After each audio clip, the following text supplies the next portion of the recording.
Welcome to the S.O.A.P video series from Oak Tree Community Church in South Bend, Indiana. We're working our way through the book of 4th Kings. Well, fourth. I mean, because 1st and 2nd Samuel, 1st and 2nd nice. Kings, very nice, used to be called 1st through 4th Kings, right? And then the Samuels were. I mean, they used to be 2 books total, right? And then they were split into two. I'll give it to you. No. So, all right. So we're in 4th Kings, better known as 2nd Kings. All right. So for the past 2 weeks, I'm just taking off. so for the past couple weeks, we've actually been majorly focusing on prophets. Yeah. So we had Elijah and Elisha, and we saw how one took over from the other, and now we're focusing on Elijah. Shah. Yeah, and basically it's been miracle after miracle. Yeah, these last couple chapters have actually been sort of cool. Right? Yeah, and for whatever reason, we've been mostly also following the northern tribe. Yeah. Which is kind of cool. And one of the things that we should be noticing is that God is continuing to get the nation of Israel, especially the northern tribe, to come back and follow him. Yeah, which is why he sent Elijah and Elisha, because some of these kings, like Ahab, were just so bad. I mean, the kings in the north were all bad, and they're just getting progressively worse. And so, I mean, they're the ones who really. I mean, everybody's bad, but they're the ones who really need to be called back. And I think this week we'll still be seeing prophets and what they're going to do, but then we're going to start focusing more and more on kings too. Yeah, and hence the name of the book, number 1, and number 2, all the kings, and we mentioned this already once, or probably more than once, all the kings in the northern kingdom, all of them were bad. Not a single one of them followed God at all. And we're talking 20 over a span of about 200 years. 20 rulers, none. In the south, there were a handful, maybe 8 out of 20, but some of those were marginal. Yeah. But the key to the southern kingdom is that it's David's dynasty. Right, this is David's family. In the north, it's who knows who's gonna. Yeah, right, right. So here's something cool in chapter 8. In chapter 4, I got to step back a little bit. Hold on, because back in chapter 4, we found there was this wealthy woman with an older husband. It was just the 2 of them, and for some reason, she came to like Elisha. And so she actually put together an apartment for him. So anytime he was in the area, he had a place to stay, right? He was grateful. What can I do? And he said, you're going to have a son this time next year. She's like, please don't get my hopes up. Well, she did. Time passed, and then the son died. You remember the story. And he brings the son back to life, right? Great. Okay, that seems like it's just a one-off story, and we move on. She comes back now in chapter 8.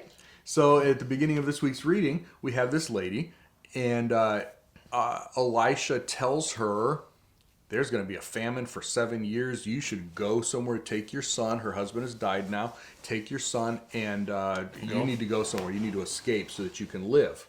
Well, at the end of the 7 years, Elisha's servant, Gehazi, is helping her get her land back from the king and everything when she moves back into the area. Why isn't Elisha helping her? Turns out he's having a high-level meeting with an official from Syria, and the same guy that he had anointed, Elijah and Elisha had anointed to say, you're going to take over for the king. Elisha's now meeting with him, and it sort of goes well and it sort of doesn't go well. It does go well because he says, hey, you're going to be the guy. It doesn't go well because Elisha knows what this guy is going to do, and it's going to be terrible. He actually describes, Elisha actually cries, and he said, I know the trouble you are going to cause for the Israelites. You'll set fire to their fortresses, kill their young men with swords, smash their children to bits, and rip open their pregnant women. That's what this guy's going to do. Right. And this Syrian ruler, that he'll be the king of Syria, it's not that God makes him do these things. It's not that God, causes it but he also doesn't stop it. Right. God allows him to carry out the things that he wants to do, and then he will be punished for it. And so we have a couple of things going on here in chapter 8, and then we're finally starting to go to one king after another. So King Jehoshaphat, who was one of the good guys in the south, he dies. His son, and I'll just have to tell you this, there are two kings named Jehoram. Jehoram in Israel and Jehoram in Judah at the same time. One of them goes by a shortened version called Joram, so to try to help keep them apart. But in this reading, yeah, I mean, it's just the way it is. We're going to see names and all sorts of stuff. And I will continue to screw it all up. So good King Jehoshaphat dies. His son takes over Davidic dynasty in Judah, right? Problem is, he had married Ahab's daughter. And so now he is following Ahab's footsteps. Yeah, strong daughters. Yep. And his father-in-law. And so now we have the same wickedness that's been in Israel, now in Judah. And that moves on to the next generation as well. His son continues to follow the same thing. And so chapter 8 starts really well with, Elisha doing some really cool stuff, but it ends on a bad note. Now we have Israel and Judah both going down the wrong direction. Yeah, and it kind of sets up chapter 9 too, because previously we found that the dynasty of Ahab, and that was Jezebel, who you just talked about. Jezebel and Ahab were married, but that God would completely destroy Ahab's dynasty. Right. But Ahab was good enough that God said, I'm going to wait till after you die. Right. So in fact, it would be the fourth generation. Right. Or wait until the fourth generation and then destroy his dynasty, which is coming up. And because one of his grandsons is on the throne in Judah now too. Yeah. Right? So now this is like spreading out. Yeah. Wow. So that's going to happen this week. We also, like you said, we need to start paying attention to the kings on the northern side, or Israel, and also in Judah on the southern side. Yep. And most of the time it's pretty easy to do, because when they do introduce a new king, they say like how old they were when they started and how long they reigned too. And a lot of times they also tie it into the other side's king, how many years are into their reign. Yeah, so there's like, if you were watching it on a timeline, on a timeline, I mean, we're doing one of these numbers almost. Yep. Yeah. And then every now and then there's one that goes for 50 years, so you just see several of them in there. It's true. See a bunch of them in there. Yeah. Yeah. So Elijah tells a young prophet to take a container of oil and to anoint Jehu, is that right? Son of Jehoshaphat, as the new king of Israel. Now, pause. This is not the same Jehoshaphat as the king of Judah. Okay, this is one of those times. Israel, so northern. Right. So this isn't even the king of. I mean, this is a completely different Jehoshaphat than we've ever seen before. He just happens to have the same name, and by way of remembrance, the name means Jehovah is judge. Right. Shaphat, Jehovah judges. Right. So, I mean, it wasn't just the king. There had to have been a lot of these guys with the same name running around. Well, and if you think about it, even today, a lot of us are named after our grandfather or our fathers, and it's the same deal.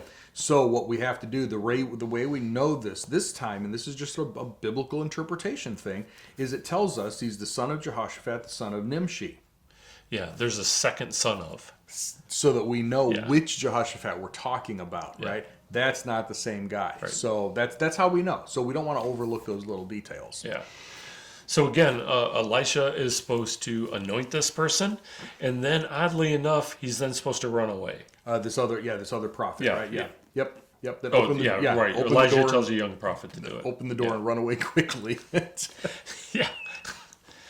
But the reason he does that is because there currently is a king of Israel. Yeah. And by anointing someone who now is going to become the king, you have created a major conflict. Right. And you don't need to be there anymore. You don't need to be there anymore. That's right. You've already caused enough trouble.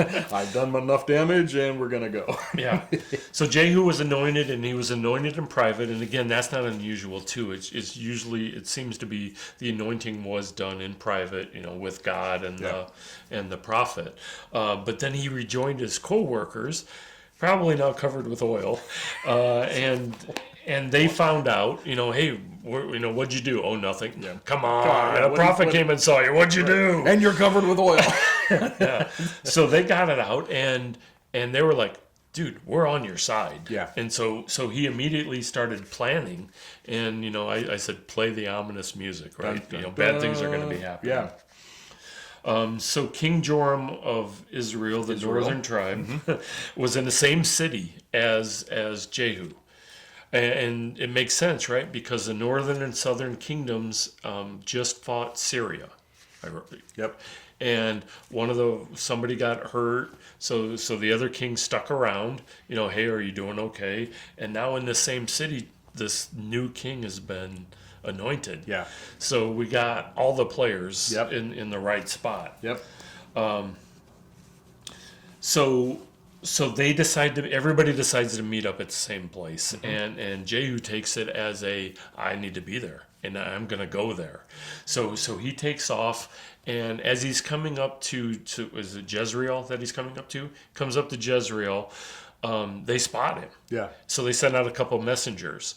And the guy says to the messengers, get in line or get out of here. Yeah. And so the messengers don't deliver the message and come back. Yeah. They just kind of hang out with him. They get in line and come up with him, yeah. So people on the gate are like, send more messengers, I guess. So they send out more messengers. Same thing happens. So now they're like, King, we got a thing going on here. And he looks out and he sees a chariot still coming at him. And they know who it is. Yeah. And they know who it is because he's such a bad driver. He drives so recklessly that they know who it is. Not what you want to be known for. Right, yeah. Right? So both kings have their chariot hitched up, and they go out to meet him. Yeah. Instead of letting him come into the city. So now you have the two kings and the king wannabe out there. And everybody's trying to figure out what's going on. And I think it's the northern king, or Jehu springs this trap, and the northern king figures it out. He takes off in one direction and tells the other king to take off in the other direction. So Jehu has a choice to make. He shoots an arrow in the first king, gets him through the back and through the heart. And then he goes and he's the one who's going to replace. Yeah. And then he goes after the second king too. Yep. Yeah, because again, right at this point, Israel and Judah's kings are both back. So right, and also and it's also this bad guy. Yeah. So he kills the other king, and the only real difference, and there's a difference in the way that he treated their bodies. Yeah. The king from the southern kingdom of the line of David was treated with dignity and buried in a appropriate tomb, but the other king, that was Ahab's descendant.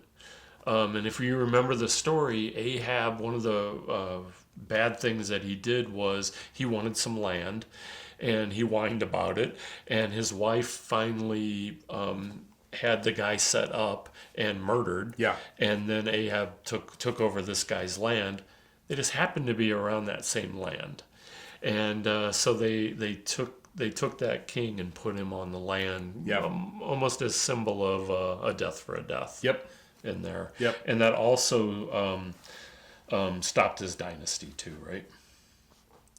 So his dynasty, not yet. So that's what began. The rest of it. Chapter 10 tells us how he ended up wiping out the rest of and at the end of chapter 9, he also has to deal with Jezebel herself. Yep. Right. So he enters the city. Jezebel knows he's coming. She's still in, even though she's not queen anymore. She's still knows what's going on. She dresses up in her finest, has her eyeshadow on, and instead of going hiding, she's just making a play for this guy. Yeah. Well, I assume she's making a play for this guy. She's doing something. She's making a show of it anyway. Yeah. So Jehu asked, hey, anybody up there on my side? And 2 or 3 eunuchs were like, yeah, us. Sure. So he, of course, says, throw her down, would you? Throw her out the window. So Jezebel gets thrown out the window. And then he drives his chariot over her and goes and has lunch. Mm-hmm. And when he comes back... As is expected, right. Right. And when he comes back, some dogs also had lunch at the same time. And Jezebel was no more, nor was she found anymore, but it's also what God said would happen. It's exactly what Elijah said would happen. The dogs would eat you and drink your blood. So that prophecy's now been fulfilled. Yeah. So Jehu now has a problem because Ahab has 70 sons who are not going to be happy. Well, so he goes on the offensive, and he sends them a letter, and he sends, each of them a letter, basically saying, guys, you got enough to have an army. There's 70 of you. Pick a leader, pick a king. We'll fight. Yep. And these guys are scared to death. Yeah. They're like, how can we stop him? 2 kings couldn't stop him. He just killed 2 kings. We can't stop him. What are we going to do? What are we going to do? So then he writes a second letter. To the communities. Yeah, well, actually, the palace supervisors, commissioners, leaders, and guardians, they send a letter to Jehu saying, what do you need? Yeah. And he says, if you're really on my side, kill them all. Yeah. And give me their heads. Yeah. And they did. And they did it. And it wasn't like over time. It was the next day. Yeah. Kill them and bring them to me the next day. And they did. Yeah. So in a matter of a day, the king died. And the next day, all these 70 sons died. And Jehu really has, in 2 days, taken over the kingdom. Yeah, so now we have Jehu's taken over the kingdom. He's the king, and he's fulfilled what God said is going to wipe out Ahab's whole family, his whole... And by the way, on the way to Samaria, he's killing anybody who is associated with the family, too. Yeah, and that's normal, right? Yeah. So maybe not the best way to end a week. But we're going to see this king after king, and like we said, a downward spiral. Yep. And very shortly, that spiral is going to come to an end. Yeah, and the northern kingdom will come to an end before the southern kingdom, because it's wicked, right? But yeah, I mean that pattern right there, one king after another. That's basically the rest of Second Kings now. There's still some good stuff. I mean, it's not like we just stop here and say, well, it's one king after another. Yeah. But it's one king after. It is one king after another. Yeah. I think the cool thing though is here you mentioned that this is like 4 generations now from or 3 generations from Ahab, right? Here's the big takeaway. And that is, at least for me, God's going to fulfill his promises. Sometimes that takes several generations. Sometimes that may take hundreds or thousands of years. But if God says this I will do, you can take it to the bank. This I will do. Right. So we trust him. And even in a passage like this, a big takeaway is we can still trust him. Yeah. Yeah, nice. So, great place to end. Yeah, hopefully that's encouraging to you. Maybe something that you've been thinking about or wondering about. God is faithful. So that's something that you can share. That's something that you can share with your friends and family. Share the video too if you'd like to do that. Send in your questions and comments, and we will pick up here in the middle of chapter 10 next time. Yep. Bye, everybody.